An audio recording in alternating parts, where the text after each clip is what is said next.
Assalamualaikum warahmatullahi wabarakatuh. Perkenalkan, nama saya Isna Fiasari, NPM 2301011023. Saya berasal dari kelas Pak IE yang akan menjelaskan mata kuliah tafsir dengan materi tafsir filsafati. Jadi sebelum itu kita akan membahas apa sih tafsir itu. Nah, secara bahasa tafsir itu berasal dari kata fasoro yang berarti menerangkan, memperjelas, dan menguraikan. Dan sedangkan secara terminologi tafsir itu mengacu pada ayat-ayat Al-Quran sesuai dengan kemampuan manusia. Nah, jadi tafsir filsafati itu adalah tafsir yang dapat dikatakan sebagai pendekatan yang menggabungkan antara filsafat, logika, dan rasionalitas dalam memahami ayat-ayat Al-Quran.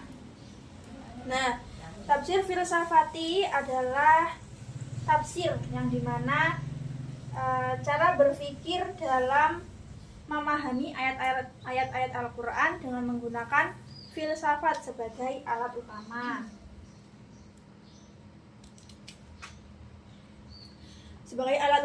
Dan para mufasir modern seperti Muhammad Abduh dan Fazlur Rahman itu menggunakan konsep teori double movement untuk menekankan pentingnya memahami sejarah dalam membaca ayat-ayat Al-Quran serta menerapkannya dalam situasi masa kini. Nah, hal ini dapat menciptakan gabungan antara pendekatan normatif dan rasional yang memberikan dasar yang kuat agar tafsir tidak kaku dan tetap relevan.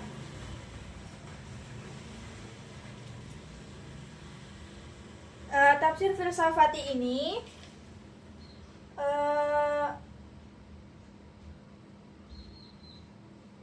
adalah bentuk penafsiran yang berkembang pesat pada masa kekhalifahan Abbasiyah yang dipelopori oleh tokoh-tokoh seperti Ibnu Sina, Al-Farabi, Ikhwanul Syafa, atau dengan waktu zaman mereka itu dikatakan istilahnya dengan penafsiran filosofis atau yang terdiri dari tafsir dan falsafi.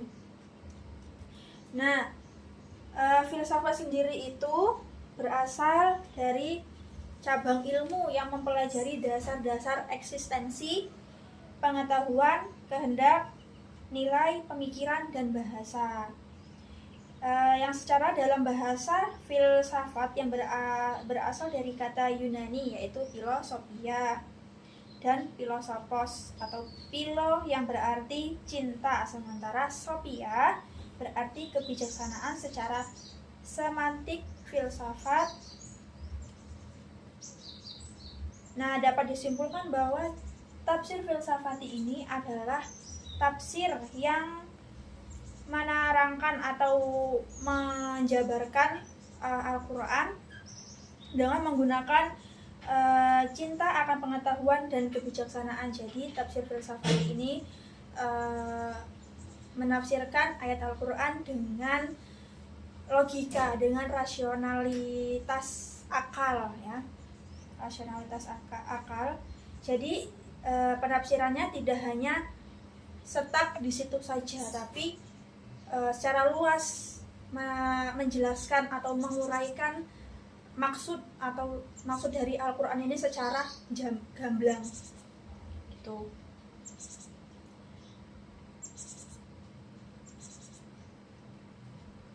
Nah, corak tafsir falsafi ini muncul pada masa pemerintahan Bani Abbasiyah, tepatnya pada masa pimpinan Khalifah Al-Mansur pada tahun 755 Masehi, 775 Masehi, yang pada saat itu ilmu pengetahuan, agama, dan sains itu sangat berkembang pesat dan peradaban Islam mengalami kemajuan yang sangat signifikan.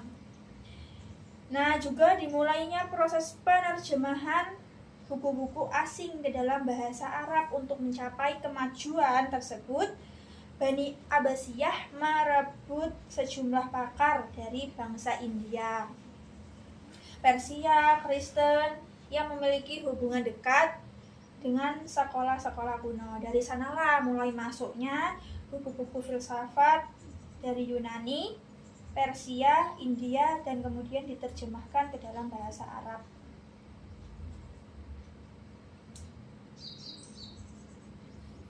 Nah, selanjutnya terdapat perdebatan antara para ulama tentang tafsir filsafati ini. Nah, sejak pertama kali munculnya tafsir filsafat dalam menerjemahkan Al-Quran, pendekatan ini sudah menyebabkan perdebatan di kalangan ulama, karena tafsir filsafati ini dianggap terlalu liberal atau bebas ya, karena menggunakan akal dan logika yang secara bebas itu tadi, sehingga bisa mengancam keimanan umat Islam. Namun, jika dilihat lebih dalam, para penafsiran terhadap ayat Al-Quran ini berasal dari pemikiran manusia. Nah, sejak awal munculnya tafsir filsafati ini, umat Islam dibagi menjadi dua kelompok. Kelompok pertama itu ada yang menolak filsafat karena mereka melihat adanya ketidaksesuaian antara agama dan filsafat. Nah, mereka melawan filsafat dengan keras dan berusaha keras untuk menjauhkan umat Islam dari pemikiran filsafat ya. Nah, mereka yang menganggap filsafat bertentangan dengan keyakinan Islam, mereka menolak buku-buku filsafat, mengkritik argumennya, dan melarang pembacaannya di kalangan umat Islam. Nah, kelompok kedua itu menerima dan menghargai tafsir filsafati. Ya, meskipun terdapat ide yang bertentangan dengan nas-nas syar'i, mereka mencoba menggabungkan filsafat dengan agama dan berusaha untuk menghilangkan kontradiksi antara keduanya. Argumen pendukung tafsir filsafat menyatakan bahwa antara filsafat dan agama Islam tidak ada pertentangan, karena banyak ayat Al-Quran mengajak manusia menggunakan akal, seperti dalam ayat afala ta'qilu, afala tatabaddarun, afala tatadzakarun, dan afala tatafakkarun, yang menunjukkan bagaimana Allah mengharapkan manusia menggunakan akal dalam segala aspek kehidupan, termasuk dalam menafsirkan Al-Quran. Nah, selanjutnya yaitu ada tokoh, kitab, dan penafsirannya. Jadi tiga ini adalah seorang ilmuwan atau seorang mufasir yang berkontribusi dalam tafsir filsafati, yang terjun dalam dunia filsafat. Antara lainnya ada Ibnu Sina yang terdapat dalam kitab Rasail Ibnu Sina. Yang kedua ada Rasail Ikhwan As-Sofa. Nah, jadi Rasail Ikhwan As-Sofa ini adalah seorang ilmuwan tafsir, khususnya filsafat, bahwa beliau ini menafsirkan Al-Quran pada Quran surat Al-An'am ayat 112 dengan metode filsafati. Yang ketiga ada Tobai. Jadi Rasail dan Ikhwan ini, Rasail, Ikhwan As-Sofa, dan Tobai ini sama menafsirkan Al-Quran dengan metode tafsir filsafati, yaitu beliau memfilsafati Al-Quran pada Quran surat Al-Baqarah ayat 167. Nah, selanjutnya itu ada keunggulan dan kelemahan tafsir filsafati. Jadi setiap tafsir pasti memiliki keunggulan dan kelemahannya. Nah, kalau ini keunggulan yang terdapat dalam tafsir filsafati antara lain yaitu Yang pertama, satu, mampu memberikan penafsiran bersifat kolektif. Dua, dapat menunjukkan bagaimana makna dalam Al-Quran secara mendalam. Gitu. Jadi ingin memberi tafsir filsafati ini untuk memberitahu manusia bahwa makna Al-Quran, tafsir Al-Quran ini tidak hanya memiliki arti itu saja, namun ada berbagai makna, ada berbagai arti.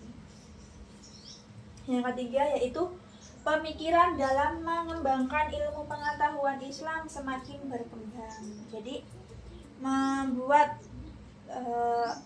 orang-orang yang baru terjun ke dalam dunia tafsir, khususnya filsafat ini, untuk mengembangkan pemikiran-pemikiran mereka agar tidak stuck di situ saja ya. Bahwa makna Al-Quran itu sangat luas. Dan yang selanjutnya yaitu kekurangan tafsir filsafati. Yang pertama ada menafsirkan Al-Quran menggunakan pendekatan filsafi yang dianggap berlebihan. Jadi kekurangannya itu sangat berlebihan ya, karena filsafati ini kan bersifat rasional ya, terus logika, terus luas ya, karena sebab itulah kok dikatakan sangat berlebihan, karena memang saking luasnya gitu pemikiran tafsir filsafati ini yang membuat makna-maknanya menjadi luas gitu ya. Jadi takutnya seperti yang sudah saya jelaskan tadi, takutnya disalahgunakan arti itu dalam orang-orang yang baru tahu arti Al-Quran kok seperti itu gitu. Yang kedua yaitu tafsir ini cenderung membangun pernyataan universal atau pernyataan secara umum, menyeluruh ya, hanya berdasarkan logika saja gitu. Mungkin itu saja yang dapat saya sampaikan. Apabila ada salah kata, saya mohon maaf, dan kepada Allah saya memohon ampun. Saya akhiri, wabillahi taufik wal hidayah. Wassalamualaikum warahmatullahi wabarakatuh. 12 tahun. Ya.